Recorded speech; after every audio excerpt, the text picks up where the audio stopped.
Well, in other news, it was a 6-3 decision. The U.S. Supreme Court granting Donald Trump extensive immunity and further delaying a possible trial for his role in the January 6th attack on the U.S. Capitol.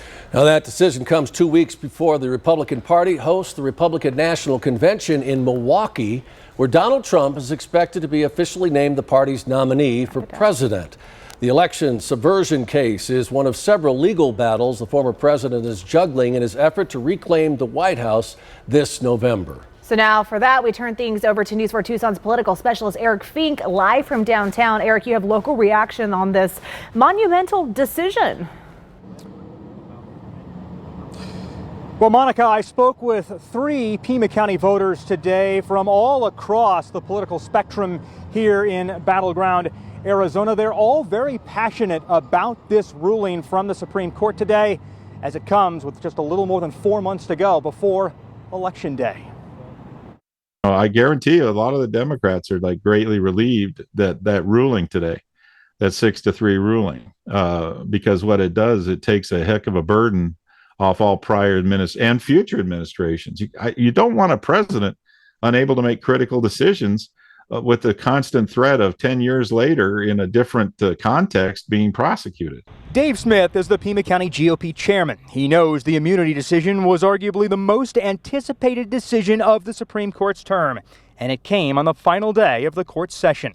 Democrat Misty Atkins is not happy with the ruling. More than anything else, it has let the American people down, and it defiles the Constitution. The 6-3 ruling along ideological lines has a far-reaching impact beyond the January 6th case facing former President Trump. As long as we have the ability to vote and rules somewhat stay in place, then I think we'll be okay. But it will so much hinge on voters coming out to vote in this election, just to shut Mr. Trump down and say this is not the sort of presidency that we want to have. Peter is an independent Arizona voter from Oro Valley. What Trump did as far as January 6th goes and the document case and everything like that, I don't agree with that at all. I think he should be tried for sure. He's not immune from that at all. They're just making rulings any way he wants, whatever he wants, and he's calling the shots. The ruling today could be consequential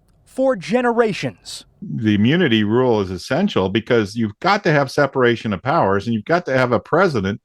And I don't see why either party is the least bit concerned that the president has to have autonomy.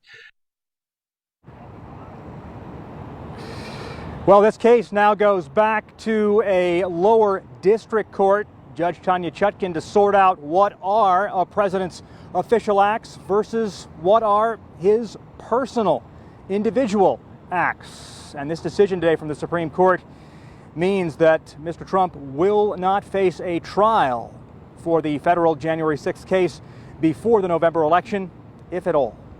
We're live downtown. I'm Eric Fink, News 4, Tucson.